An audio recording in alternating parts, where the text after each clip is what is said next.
Morning everybody, and welcome back to my latest episode of the Toy Dungeon SA.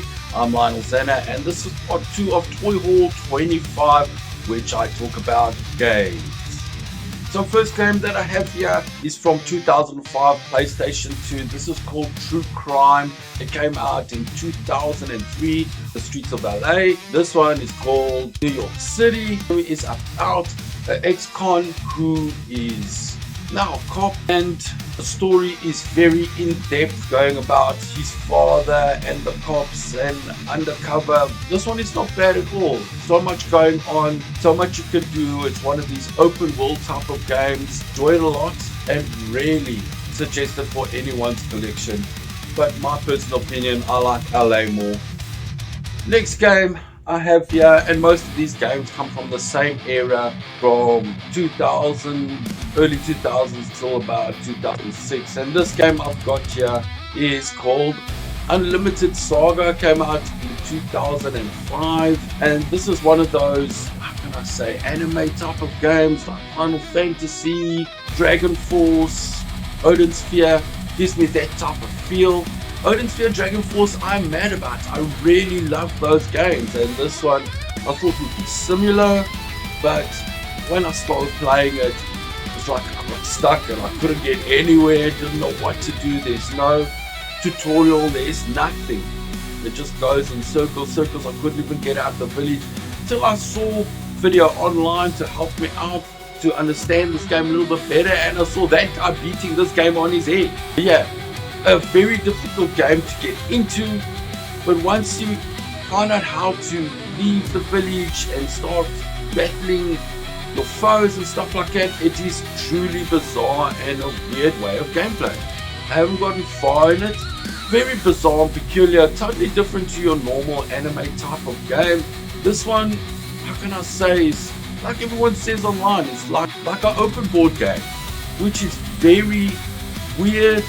Obviously, you take turns in fighting each other and getting items and treasures and traps and stuff like that.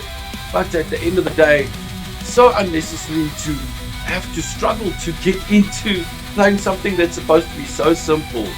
Apparently, it's one of the longest games on the PlayStation 2 that has been released. I'm curious, I want to get back to it and see if everything that they said online, how bad it was, is really like that. I must admit, it is very difficult to get into the hang of the game. Very bizarre, and this is what I like in my collection.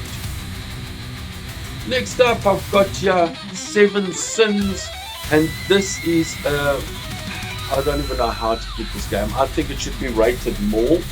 This game is basically a real life simulation where you have some dude who has to like woo your way through life, through woman, using envy, pride, greed, lust, all these evil things to become successful. I understand that it's totally unique and different in gameplay. I'm used to more games like Leisure Larry, The Lounge Lizard, and stuff like that, but this is on a totally different level. I mean, you've got to look down women's blouses, look up their skirts, and weird mini games that go on within the game. You have to live life and try to get rich and popular and famous in the social life and stuff like that, but it's not my type of game, eh? I've got morals. Can't do things like that. I advise this is for adults, not for children, because I think they'll take a bullet. Next up, I have here Def Jam Vendetta, and it took me quite a long time to get this game. I used to have it before, but it wasn't a good copy, and I struggled to find a copy that worked. After a while I did find one. Unfortunately, I don't have a cover for it, and if you have to replicate this game today, it will be one of the most expensive games that would ever be made because of the royalties to the artists and songs that are used in the game. This is basically a wrestling game with all famous rappers during that time, and some of those rappers, some of my favorite rappers that I grew up with.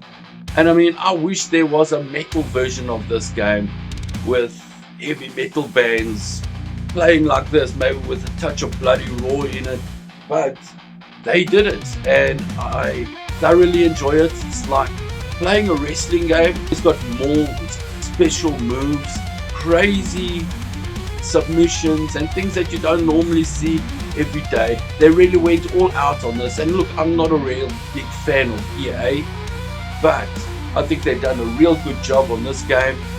I personally like the other one, the Fight for New York, more, but this I'm glad to put in my collection. Next up, I've got your Ultimate Spider-Man, and yes, I'm a Spider-Man fan. I've always liked Spider-Man when I was a kid.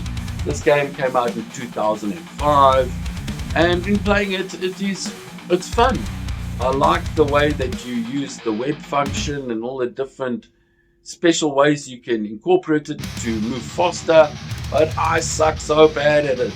That's the only thing. I struggle to complete the tasks, and some tasks, if you don't complete them, you don't go further on in the game, which is kind of weird for open world game. If you can't pass one task, you can go to another one and then get back to it later. But no, this is not like it. You have to pass all the tasks after each other so that you can progress. You've got a lot of mobility, and you can do a lot of things that you can't do on a lot of other Spider-Man games. Very cool that you get Venom later on in the game, but I haven't got there yet because I'm still stuck on the tasks. But anyway, cool for the collection. Next up, The Suffering, another one from 2005. And this, I remember when I was in England, a really trippy game. The only horror one in this haul that I have of games for this month. And this is The Suffering, The Ties That Bind. It starts off where you're in jail for committing a heinous crime that you have no memory of doing. And this, to me, reminds me a lot of Splatterhouse, the game video I did quite a while ago. It's almost the same type of thing. During earthquake in the prison, everything goes haywire, riots everywhere, fighting monsters, inmates, and so many things. And at the same time, you are possessed with some type of beast inside that you release when your gauge gets full. Very peculiar game. Intense. While you're playing, the game slows down and you start having visions of the past and what happened. And if you're into horror stuff, I suggest this one for you.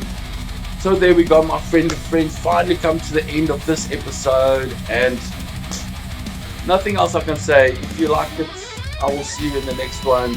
Till that time, be good to others, and cheers.